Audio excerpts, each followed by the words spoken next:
Okay, welcome everybody. Today we're going to make a Mediterranean meatball soup with chicken meatballs and rice and lemon. I think you're going to love it.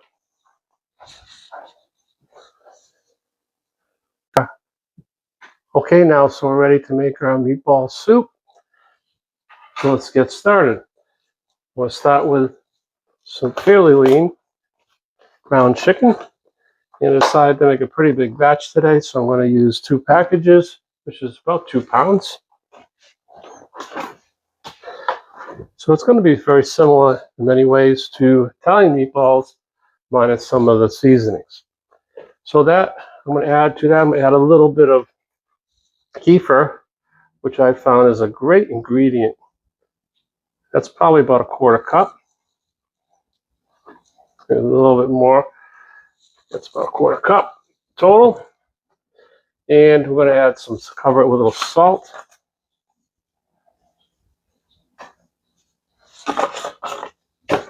And it's up to you if you want to add 1 or 2 eggs. Another egg will add it, make it a little bit more rich. But we're just going to go with 1 egg. And you notice, as I talked previously, I like to find a sharp edge and just kind of crack it on the edge and open it from the top so the bottom's clean, no eggshells get in.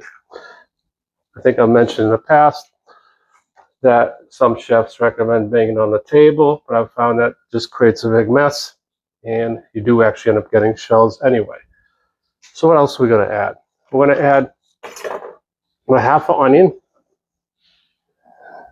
and we're going to also add some kalamata olives. I'm going to save the other half oven for our soup stock. Okay, so I have some kalamata olives here, so they're a little bit big.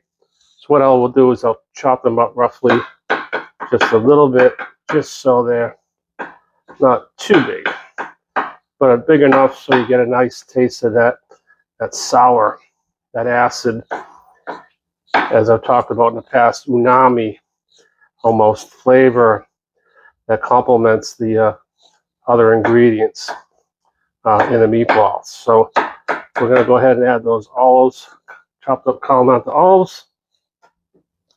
One got away. Of course, obviously you want to use the pitted olives. I'm also going to add some garlic, probably about 5 or 6 cloves. As Emerald used to always say, you can never have too much garlic, right? I don't know if he said it exactly that way, but he certainly had a heavy hand with the garlic, as do I. So I just kind of use my garlic press, because life's too short to sit there mincing up garlic. Okay, we get all the rest of that out of there. And we're ready to move ahead. So I want to add also some oregano, maybe about, I'd say, a good teaspoon of oregano. Give it that whole Mediterranean flair. I'm also going to add a little more salt. Cover the meat good with the salt.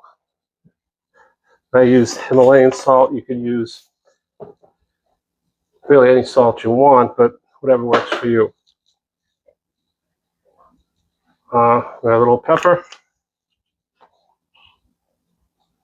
Don't overdo it with the pepper, because that can really ruin your.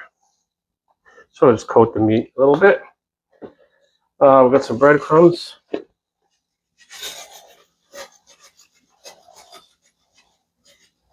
And you might be asking how much. I usually add about a 1/4 cup per pound. So I've got about a 1/2 cup of breadcrumbs there. So make sure we're not missing anything. So we're going to mix this all up.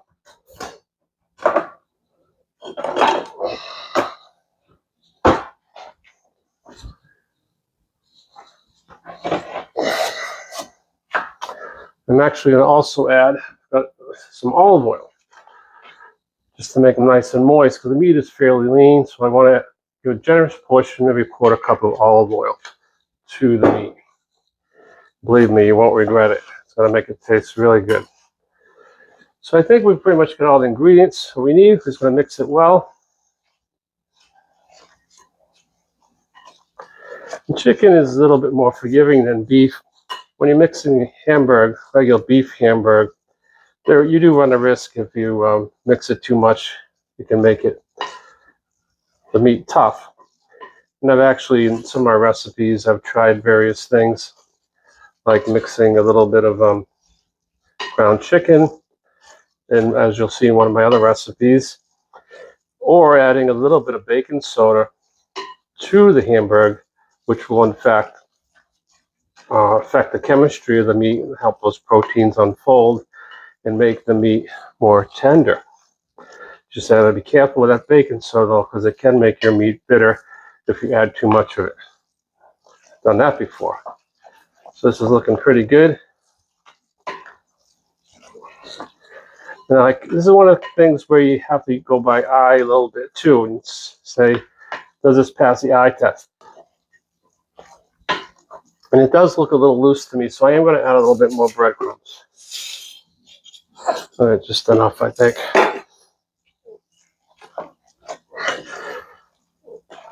What I'm also going to add is some cooked brown rice. This is frozen brown rice. You can use uncooked as well. And I'd say about a good cup, which is a little more than a handful. And it really does add an interesting texture to the meatballs when you add the rice to it.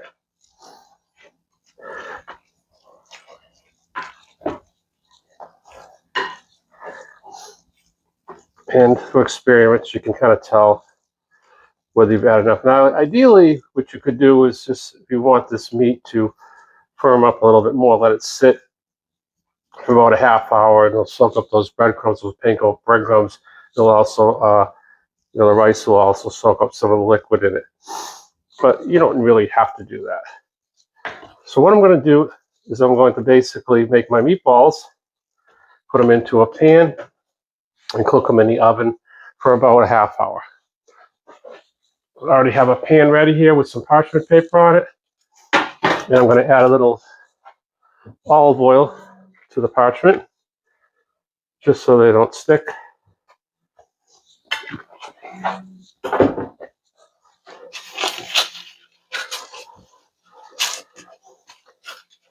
Now, my videos might not be the most fancy, but I can promise you I'll match up my food against anyone, because I've been doing this for a very long time, and I'm pretty good at it. I don't mind saying so. I used to love cooking for my family, and there was no greater joy than seeing everybody enjoy my food. I also had the opportunity when I was younger to work in a lot of restaurants, very busy restaurants, and I learned a little from each one of them. For instance, at one point I did actually work in a Lebanese restaurant, so I learned Lebanese cooking. Also worked in a very busy restaurant right next to a concert hall in Worcester, one of the busiest restaurants in town. So I learned how to make food, delicious food, really, really fast. Now you notice I'm using an ice cream scooper for this, because I found that, especially for the soup, it gives us an opportunity to be a little bit more consistent and make them look really nice and more presentable than just rolling them in your hand. When you're making regular meatballs, Italian meatballs, when you make them in your hand, the red sauce is a little more forgiving, kind of hides more of the mistakes, I think, than these kind of in a white sauce type of situation, or a chicken broth, I should say. So I added a little olive oil to the scooper so the meatballs don't stick. I'm just kind of scooping them out and putting them right into the pan.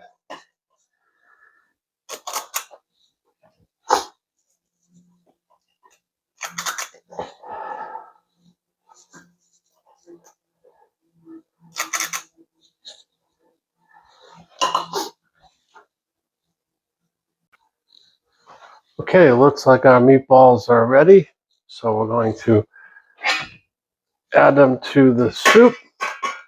And let's take a look at these guys. Oh yeah, beautiful. Look at that. See the olives, a nice browning on top, which is going to add all that flavor that we look for. So we're gonna go put those right into the soup.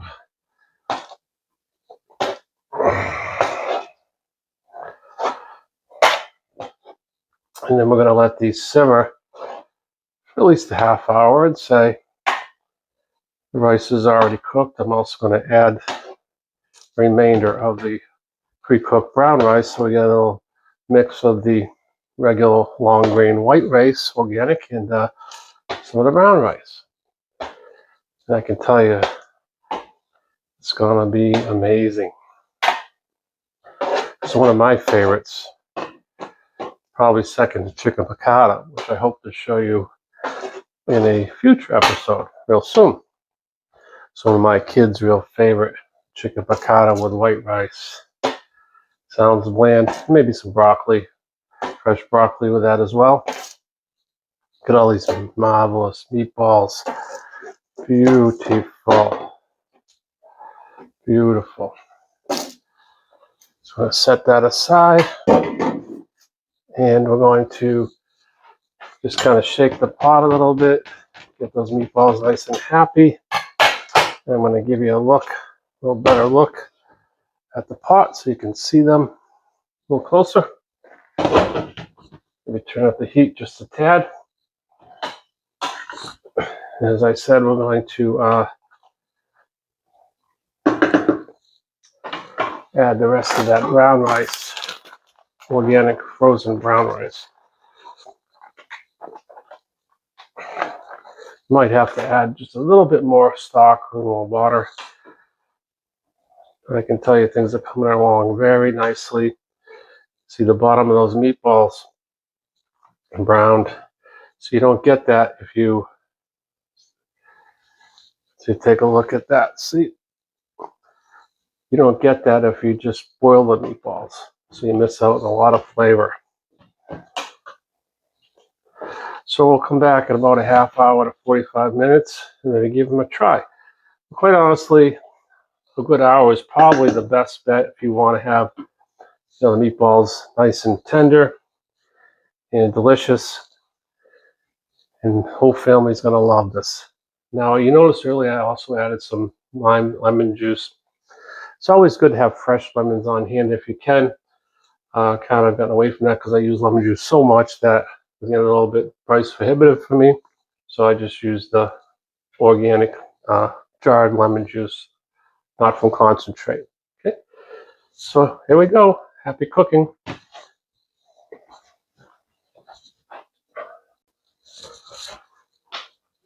Okay, welcome back. Our meatballs have been simmering for about an hour or so. Let's see how they came out. Ooh, this looks nice. Take a look and see. And I'm going to just grab maybe one for now. Just to see a little bit of rice and some broth. All right, I see this one here has some extra olives in it, which I love. Try that bad boy. Okay.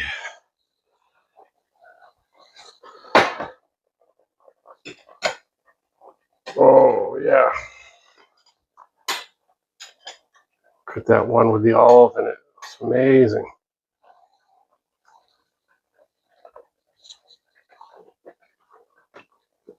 Mmm. Mmm. Mm. Oh, yeah. Let's try the broth.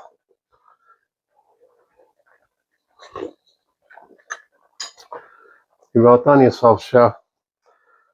Well, as you can see, this was not a very difficult meal to prepare. Not too many ingredients, and not going to break the bank either.